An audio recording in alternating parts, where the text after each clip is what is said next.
Good evening, everyone, and welcome to the Bancast episode 3 on UFC 303.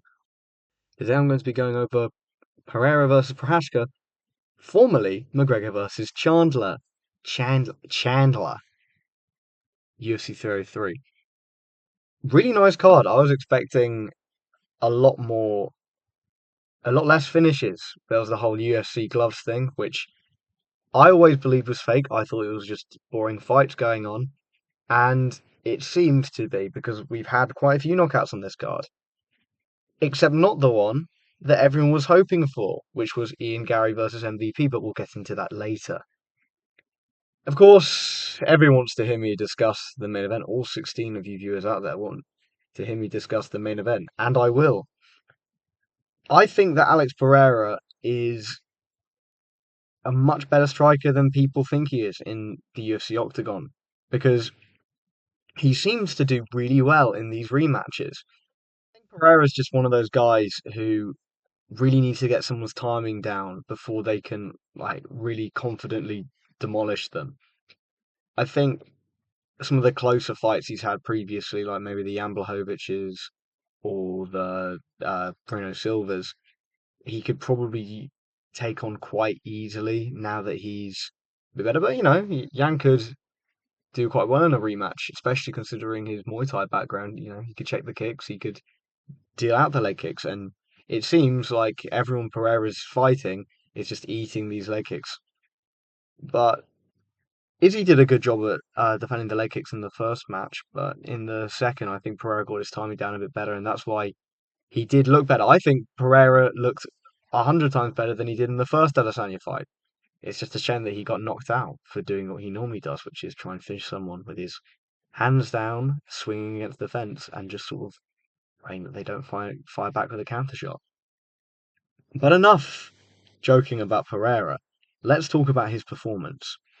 Yuri still has not learnt to check a leg kick, and you can kind of tell at the start that he's pondering it. He's thinking, maybe I should check a leg kick this time. He's kind of shortening his stance. He's kind of keeping his weight on the back leg, and then he gets hit by the first one, and he kind of loses confidence in himself, and sort of thinks, "Yeah, let me just bum rush this guy, and I hope I knock him out." And he didn't have nearly as much success as he did last fight. This was a large part of Pereira, I think, who his strategy, he wasn't going to let him pressure him up against the fence. And you could tell that Pereira wanted to stop Yuri's advancements, even if that meant risking the KO and being more aggressive. He was really pumping out the jab and trying to use it as sort of like a low committal stop to when Yuri would advance in.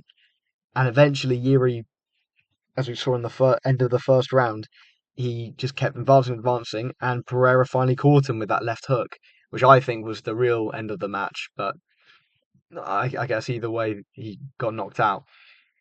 Ultimately, the KO blow came from Alex Pereira throwing his left leg, and Yuri thought it was to the body. He blocked to the body, and it clipped on the top of the head, and he was definitely out. No early stoppage this time. And I think it's kind of interesting because you've got this guy in Yuri who's very good at what he does, but once he meets up a kickboxer who's able to sort of break him down and get an understanding of his style, he just had nothing for him, and Yuri really just got pieced up in that matchup. And I think that's just the issue of having one of these unorthodox styles. Sure, if you keep your hands to your waist, you might be able to get away with that for a very, very long time. But when you go up against the two division glory kickboxing world champion, you're going to run into some problems. And it's a shame for Yuri because I like watching him, but he has to develop. And he's saying it himself, to be fair. He's saying, I need to change the way that I fight, or I should just stop fighting and stop getting brain damage, which I think he might do. I mean, he seems like a lovely guy. It's a shame that he had to lose. But, the Alex Pereira train will not stop until someone decides to actually commit to wrestling him. Which Ankalaev, I don't know if they're going to make the Ankalaev fight. I don't think he deserves it as much as people suggest he does, but I'd say you kind of have to give it to him, considering no one else got in the division. I thought it would be funny if Anthony Smith got some ridiculous KO and because of the beef. I mean, Anthony Smith's not going to get a ridiculous curve, but because of the beef between him and Alex, they were just going to go, all right, Anthony Smith title shot 2024.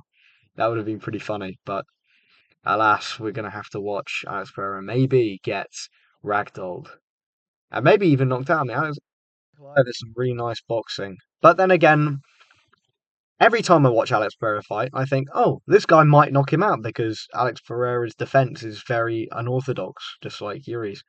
But he never does get knocked out, and he always manages to win. And every time I doubt him, he proves me wrong. I never doubted him for the easy fight. I thought he was going to win the first Adesanya fight. I also thought he was going to win the second one, but you know, it's not my fault that he put his hand. Well, I should have expected that to happen because he normally fights like that. Enough being salty. Yeah, great fight, lovely spectacle. Shame this is the one time I didn't wait up until 3 a.m. to watch. On to the co-main event. Formerly Brian Ortega versus Diego Lopez.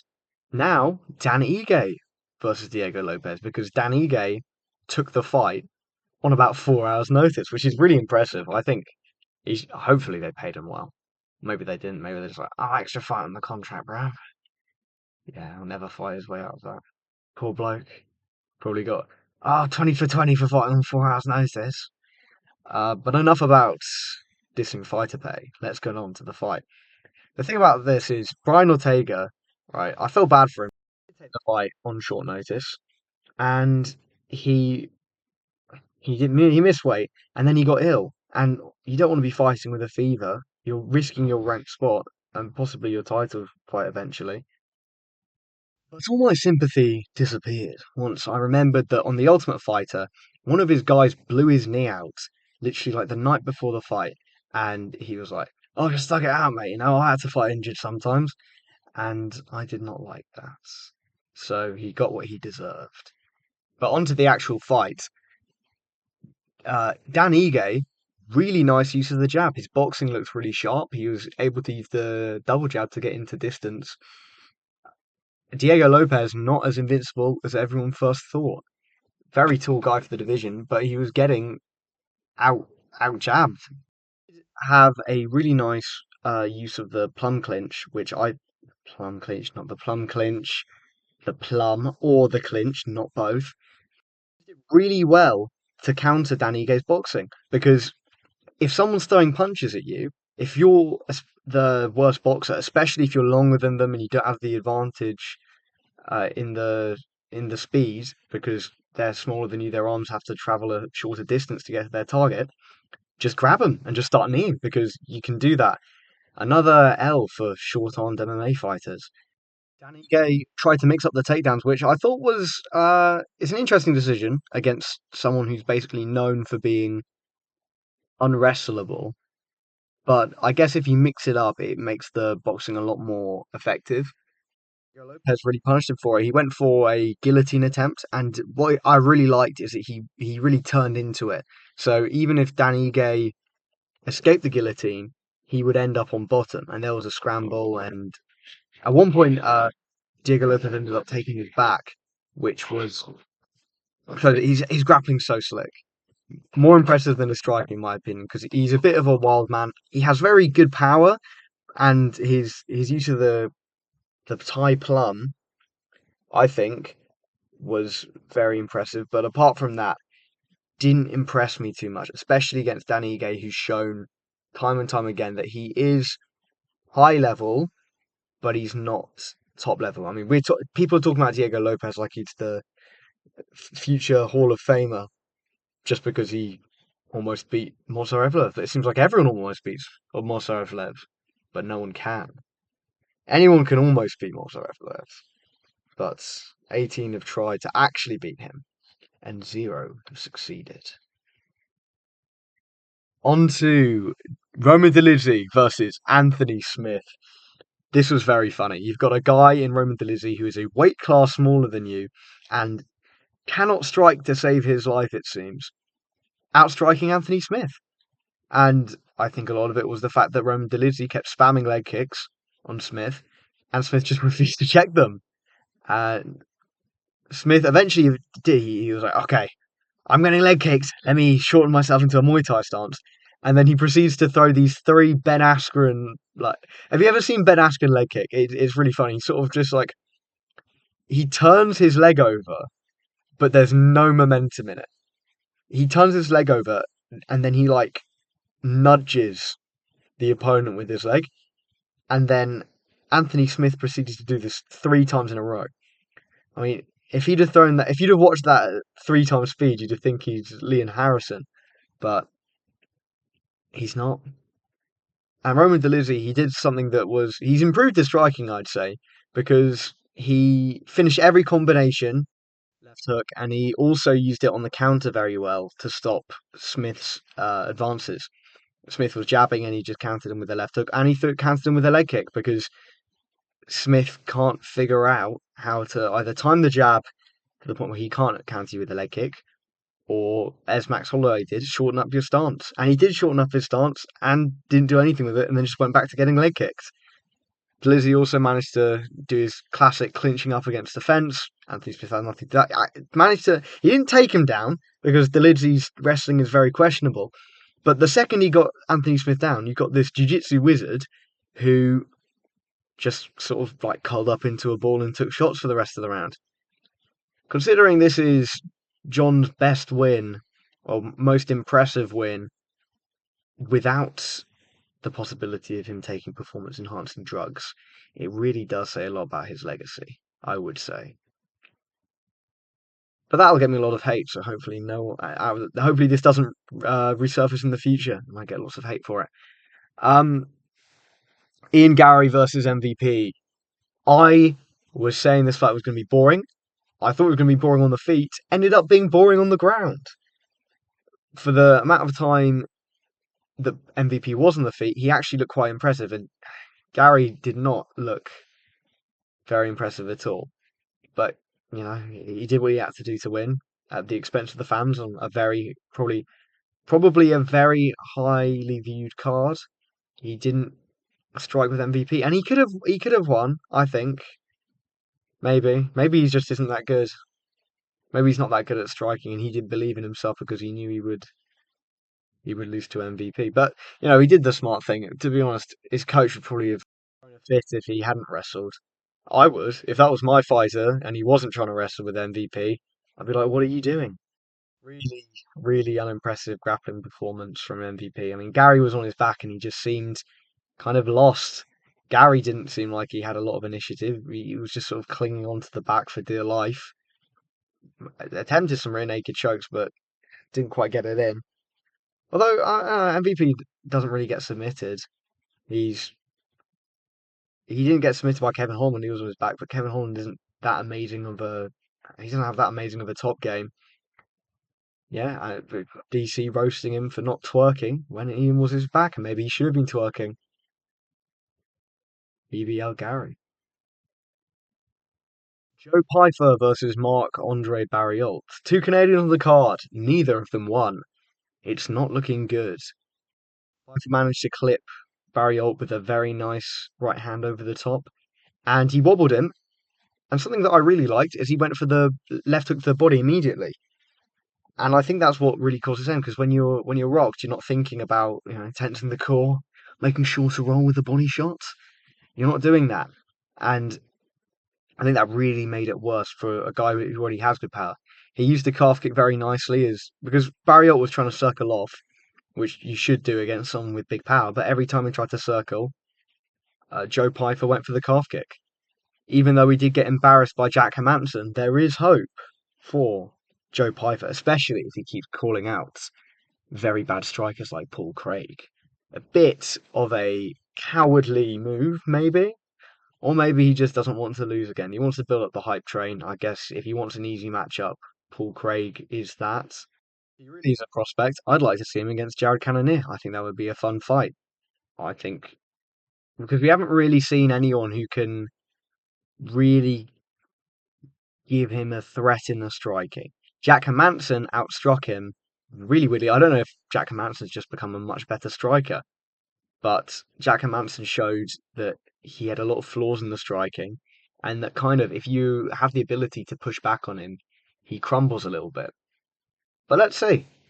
I mean, we saw him what he did to Al Hassan, but if you take down Al Hassan and he gets past the first round, you kind of immediately win.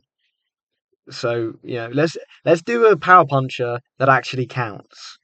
Charles Jourdain versus Jean Silver. Charles Jourdain looked really good. It looked like his striking had gotten well, not a lot better. It's always been very good, but he was just terrified of the power. He had some really nice things that he was doing. He was always kicking to the open side, whether he was in southpaw or orthodox. He was throwing the double jab from southpaw against an orthodox opponent, which I quite liked. But the stance switching is when you're up against a power puncher and you're terrified, and you could tell he was very scared of the power. Why switch stances and risk getting caught off guard?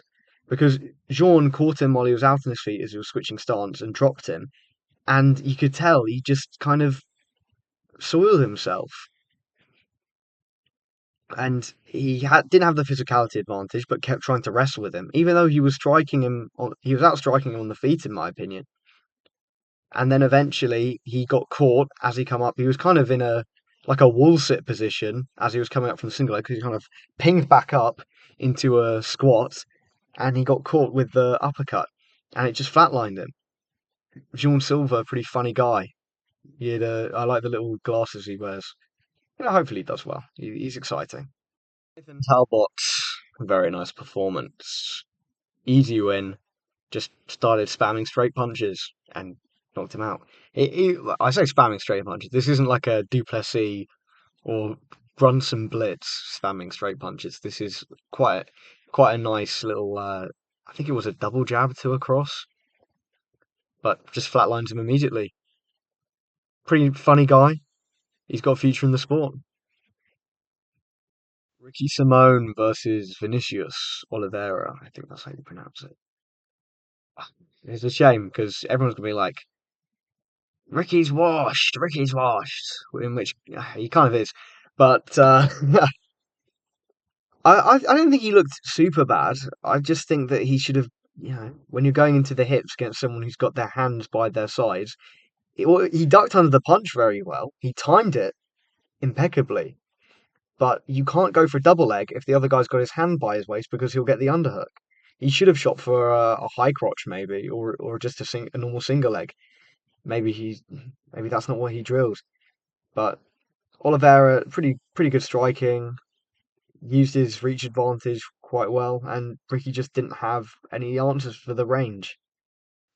Well, that's all we have for the UFC. Well, all that I really care about talking about. Boxing, KSI is allegedly making a return. The most exciting news in boxing history. I I like YouTube boxing. I hate me all you want, but I do like YouTube boxing because I like seeing what people with exorbitant amounts of money how they're able to learn. Either are they trying to get better at boxing, or are they trying to win fights with a specific strategy?